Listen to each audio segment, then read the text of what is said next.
Puma has made a name for itself in the sports world with legends like Pele and Maradona wearing its shoes. But back in the mid-2010s, Puma's stock took a hit, dropping by about 50%. Thankfully, it bounced back and surged afterwards. Let's break down what happened. In the story that starts in a small German town called Herzogenaurach near Nuremberg, Christoph Dassler worked in a shoe factory, and his wife, Pauline, ran a small laundry business. Their son, Rudolf Dassler, joined the shoe factory after school. After serving in World War I, Rudolf trained as a salesman at a porcelain factory and then worked in leather trading in Nuremberg. In July 1924, Rudolf and his younger brother, Adolf, known as Adi, started their own shoe factory, Gebruder Dassler Shoe Fabric. Dassler Brothers Shoe Factory. They were pioneers, making the first sports shoes. They began their business in their mother's laundry, often relying on a stationary bicycle to power their equipment because the town's electricity was unreliable. In 1927, they moved their operations to a separate building. The big break came in 1936 when the brothers drove to the Summer Olympics in Berlin with a suitcase full of track spikes. They convinced U.S. sprinter Jesse Owens to wear their shoes, marking the first sponsorship for an African-American athlete. Owens won 4 gold medals and business took off. Before World War II, the Dasslers were selling 200,000 pairs of shoes a year.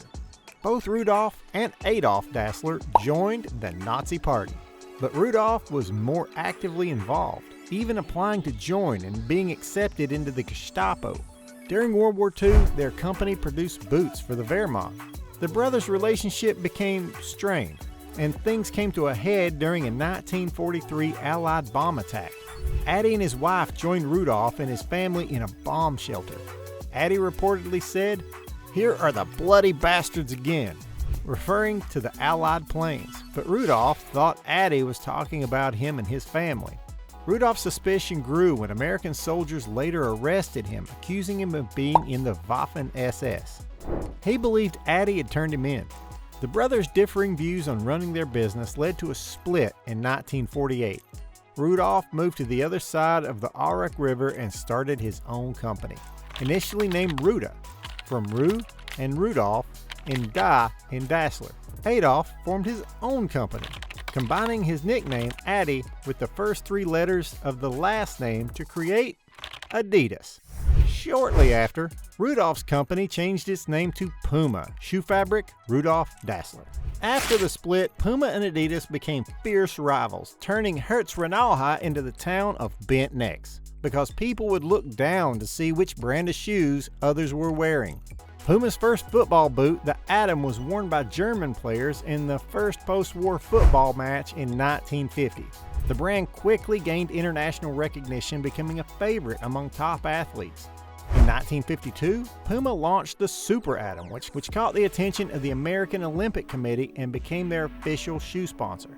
By 1958, Puma patented its iconic form strip logo, now featured on most Puma shoes. Throughout this period, Puma continued to build its reputation by sponsoring world-class athletes, including Armin Harry, who was the fastest man in the world at the time. Puma introduced many firsts in the athletic shoe industry. In the 1960s, they were the first to incorporate Velcro straps into their athletic shoes.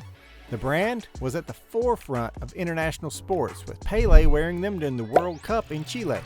One of the most iconic elements of Puma is the number 1 logo, featuring a leaping puma across the logo from the right. Since its creation, the logo has undergone only minor changes. The Puma King is a slightly modified version of the shoe Pele wore during the 1970 World Cup. It gained worldwide attention when Pele paused to tie his boots during the finals, ensuring the cameras focused on his shoes. The Puma King has also been worn by legendary athletes like Johann Cruyff and Mario Kempes, both Golden Ball winners. The greatest athletes have proudly worn Puma shoes while winning their titles. Rudolf Dassler did an amazing job building Puma before he passed away in the mid-1970s. His son Armin then took over and elevated the company to new heights. Under Armin's leadership, product innovation remained a core focus. Puma developed technologies such as the SPA Tech and the Duoflex sole and the Trinomic Sport Shoe System. More athletes in football and tennis wore titles while wearing Puma shoes. While Puma was expanding its global footprint, the company's bottom line was struggling. In 1991, the Swedish conglomerate Proventus bought out all of Puma's outstanding stock and injected much-needed capital, helping to stabilize the brand. As the market grew more competitive, Puma had to ramp up its investments in R&D, leading to innovations like the Puma Disc system. Their marketing budget also increased significantly. To stay relevant, they marked down older shoe models, which hurt their gross margins as the product cycle shortened. Newer product lines were priced higher to compete with Nike and Reebok, pushing Puma into a higher price category than before. These changes put Puma in the red for a little while. Leadership changes were necessary, and Johann Zeitz became CEO. Zeitz's reorganization plans quickly pulled Puma out of the red. He achieved efficiencies by centralizing the distribution center and merging the purchasing and product development divisions. Marketing efforts included deep marketing research to understand current and future trends. Puma capitalized on the street football trend of the 1990s, launching initiatives like the Puma Street Soccer Cup game on the PlayStation and in real life. This helped them regain popularity among the younger crowd. Their annual reports reflect different operational phases. Zeitz's restructuring period ended in 1997, followed by an investment period focused on the product development and marketing. During this time, Monarchy Regency took a significant interest in Puma, buying shares until they controlled nearly 40% of the company.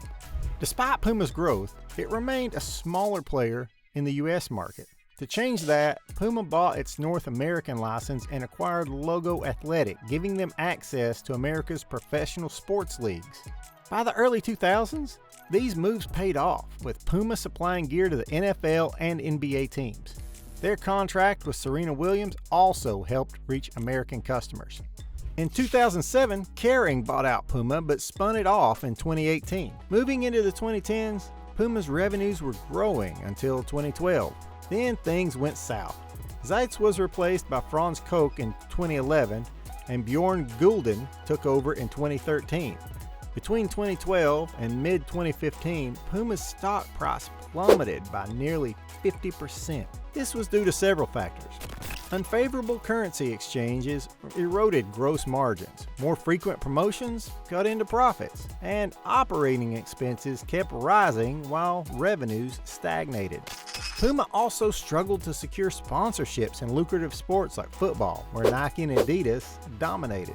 Puma underwent its biggest reorganization since the 1990s to reposition itself as a sports brand. They acquired Cobra Golf in 2010 and the bodywear and socks company Doubletex in 2011. In July 2011, Puma transitioned from an Ochse and Gesellschaft German public limited company to Societas Europea, a European Union-wide equivalent, changing its name to Puma SE. Around the same time, Franz Koch replaced the long-serving CEO Johann Zeitz, who became the chairman. In July 2013, former football professional Bjorn Gulden took over as CEO, followed by Arne Freund in November 2022. Puma had made significant strides in football, signing deals with Arsenal and later the City Football Group. They also extended their partnership with Usain Bolt. The company closed underperforming stores and moved away from fashion sportswear, focusing instead on core sports products. These changes helped Puma get back on track, with revenues surpassing the €5 billion mark in 2019. They also held a 5% stake in Borussia Dortmund, supplying the club since 2012. A significant partnership with Arsenal Football Club began in 2014 and lasted until 2019. Puma also sponsored many other football clubs and national teams worldwide. In 2018, Puma re-entered the basketball market after a nearly 20-year hiatus, appointing Jay-Z as the division's creative director.